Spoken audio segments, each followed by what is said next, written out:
You killed my father, and now you've come back for me! They said it couldn't be done. There's no way someone could break down the Futurama timeline in just 15 minutes. You'd have to be crazier than Roberto to even try, but we're here today to tell you that's definitely possible, and we'll be going through the complete timeline of Futurama from 10 billion BC, which was one heck of a long time ago, all the way till the end of the universe. So let's get into it right now.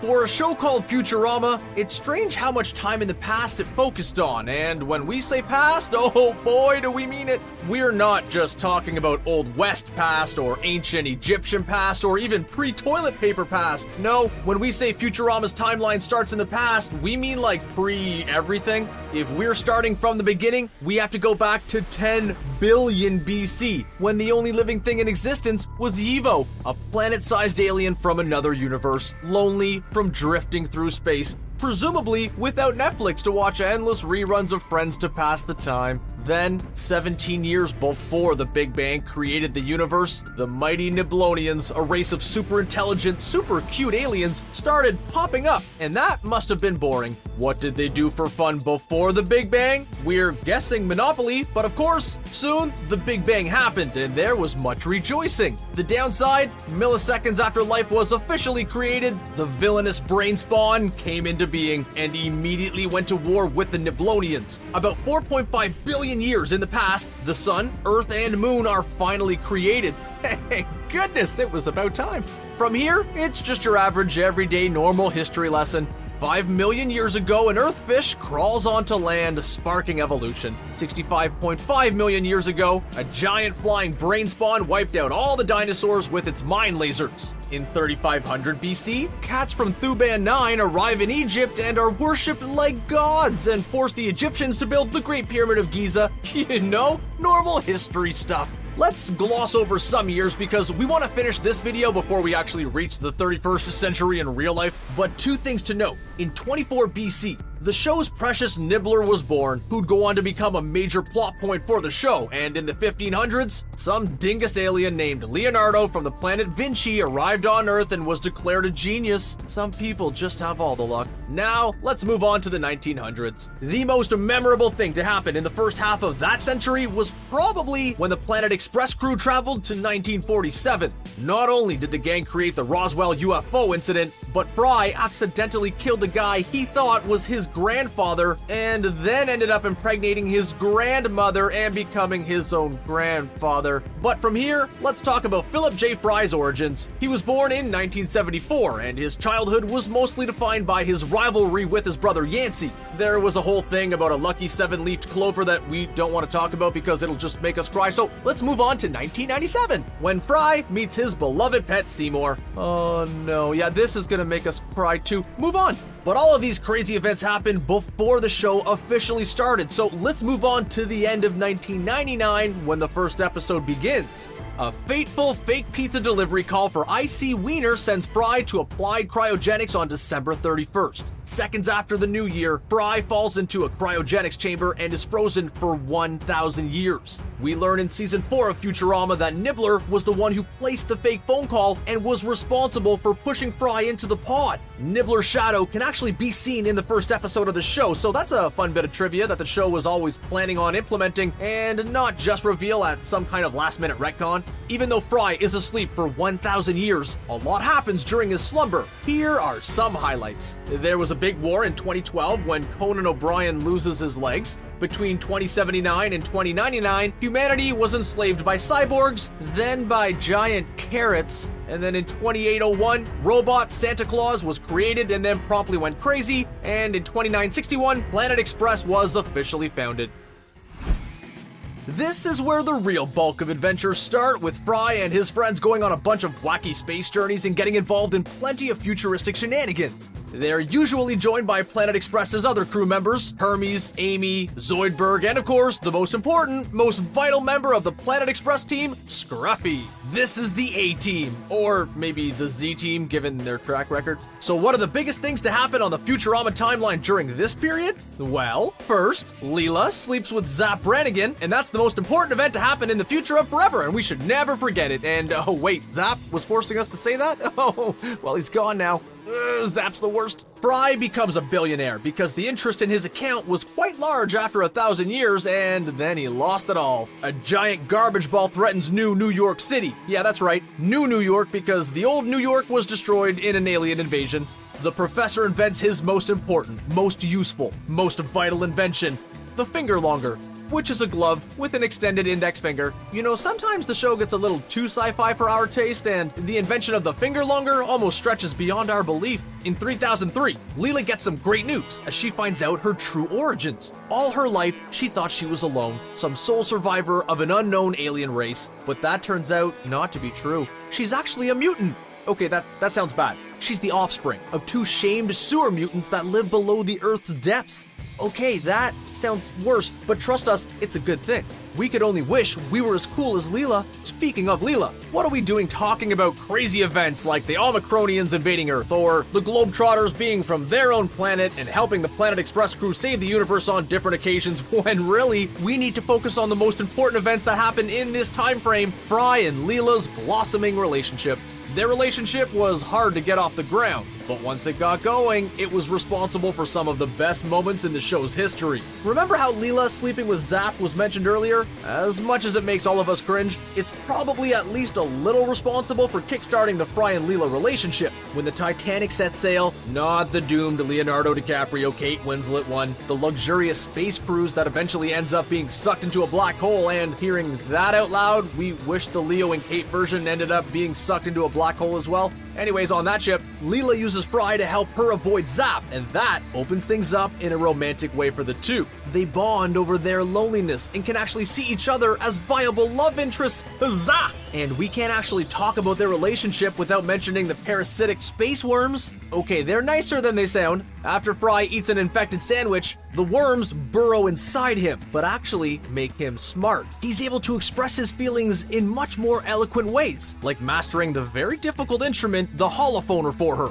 Come on, who didn't let out a big "aww" when after the parasites left his body, he still continued to practice the holophoner in order to try to woo Leela? You know what else is incredibly rewarding? The fact that Futurama came back on the air after being canceled. Good news, everyone! No, wait, already used up the one allowed usage of that catchphrase. Never mind. Anyway, in the real world, the series aired for 4 seasons from 1999 to 2003. Then was revived in 2007 with 4 direct-to-video movies, with the last one airing in 2009. These proved to be so successful that Comedy Central picked up the movies and recut them into a technical season 5, consisting of 16 episodes, and then Bender must have been threatening them or something because the network went ahead and renewed it for 2 additional seasons. The show addressed its cancellation when it returned with the movies, with an in-universe explanation about the Box Network executives canceling Planet Express's contract, but then those executives were fired and grounded into fine pink powder as punishment, allowing Planet Express crew to be back on the air. Let's talk about endings. If we're counting things in a linear way in terms of audience viewing, then the very last episode of Futurama to air on television was Season 7, Episode 10, titled Meanwhile. It takes place sometime in the year 3013, and it wraps up the series in a way that felt so very Futurama by putting a lovely bow on the Fry and Leela relationship in a clever, time-wimey sci-fi way. In the episode, Leela almost dies from a freak amusement park accident, and it convinces Fry that he needs to finally propose to her. This obviously doesn't go according to plan, and after some deadly mishaps with a 10-second time machine button, the entire universe is frozen, with only Fry and Leela able to move. They proceed to spend their entire lives together, growing old while traveling the world and seeing all the great sights like Africa, France, the Arctic, and more. It's the ultimate romantic ending to their long journey together. But it wouldn't be Futurama without one last twist. After they're all old and wrinkly, Professor Farnsworth finds them and offers them a chance to undo this timeline and get things back to normal. Fry asks Leela if she wants to go around again, and Leela agrees. So they negotiate this timeline, letting the other versions of themselves live out another lifetime together. A perfect cap for the show. But of course, time moves forward, and the Futurama timeline doesn't stop there. Far from it, actually. Sometime after, the Planet Express crew crosses paths with the Simpsons, when the Planet Express crew goes back in time to 2014 to stop the destruction of the future. You see, Bart put a sandwich that he blew his nose into a time capsule that also touched Milhouse's lucky rabbit's foot and some leftover toxic ooze, and when it was opened 1,000 years later, horrifying mutated rabbit creatures emerged. Classic Bart! Although the Futurama gang originally came back to kill Bart, they found a way to thankfully resolve things in the end and walk away as friends. Well, maybe not walk away, as Bender was stuck in the past and had to take the long way around by shutting himself down for 1,000 years. At least Homer was nice enough to pour his robot friend a Duff beer as a final toast. The rest of the future and the timeline we know about all comes from Professor Farnsworth's forward time machine. A time machine that can only go, well, as you guessed from the name, forward. He invents this in 3010 and specifically made it so it can only travel forward to stop people from altering history or doing something really gross like sleeping with their own grandma, something that Fry now knows a lot about. Fry, Bender, and the Professor try to test it out to go 1 minute in the future, but end up traveling to the year 10,000 AD. So what did they miss during their huge jump forward? Well, it was a lot of animals overthrowing everything based on their own version of the Statue of Liberty. At some point between 3000 and 10,000 AD, intelligent apes overthrow humanity, but then birds overthrew the apes, and then cows overthrow the birds, and then weird slugs overthrow the cows, maybe? We're not quite sure what eventually stopped our new slug overlords, but we're guessing they all fell into a vat of salt. But in 10,000 AD, Earth is practically a wasteland, and the trio can't go back in time, so they devised a new plan, going forward in time until they reach a point where a normal time machine was invented. Sounds easy, right? Nope. Let us just say that now, Earth gets weird, and it's all told through a nifty song. In 100,005, besides an ice age, mankind is back on top, using lasers to fight. In 252,525, we get a new medieval-like era where knights ride ostriches, which is cool, but you think those guys know anything about time machines? In 351,120, we get a new water world with bloodthirsty shrimp, which sounds great for seafood enthusiasts, but a nightmare for a trio looking for a time machine. In the year 1.5 million, mankind is enslaved by giraffes, which just makes total sense when you think about it. No human has ever encountered a giraffe and lived to tell the tale. By the year 5 million AD, a group of super smart, purple-skinned, human-esque individuals live on Earth. They share the planet with primitive, savage creatures called people from Florida. No, wait, that's not right. They're actually called Dumlocks, and they live underground. The professor asks them if they have a backwards time machine, and the smarties in charge say no, but could probably perfect the technology in 5 years. So of course, they go forward 5 years, only to find that the Dumlocks have risen up and destroyed the smarter race of people. In 10 million AD, we finally get the future that Terminator has been warning us about since the beginning, with an all-out robot war against humanity. Shocking no one. Bender wants to stay, but Fry and Farnsworth were quick to jump forward again. Next up is 50 million AD, and it seems like paradise. It's filled with beautiful and brilliant women who actually have a way to travel back in time. But first, Fry and Farnsworth are invited to a fertility banquet since men are rare in that time period. Could it get any better? But Bender, still unhappy about having to leave his robot paradise, spitefully jumps ahead, triggering a fight that leads the three all the way to 1 billion AD, where Earth is nothing but scorched earth, with the Big Bang Theory reruns probably still airing on TBS.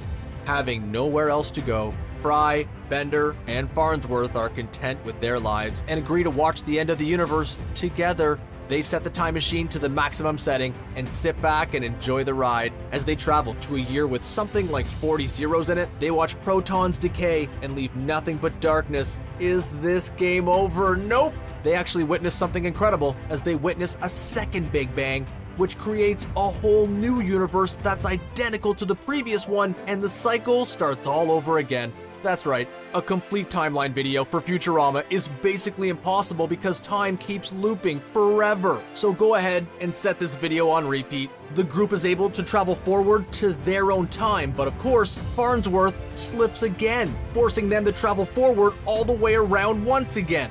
But eventually, they get back, accidentally landing and squishing the previous versions of themselves in that new universe. So not to create a time paradox, everything is back to where it belongs, and Bender buries the bodies of their alternate selves. That's our video explaining Futurama's complete timeline, and boy was there a lot to cover. We didn't talk about Seymour enough, but oh well. What's your favorite Futurama moment? Be sure to let us know in the comments, and don't forget to subscribe to CBR for more awesome cartoon content. As always, thanks for watching.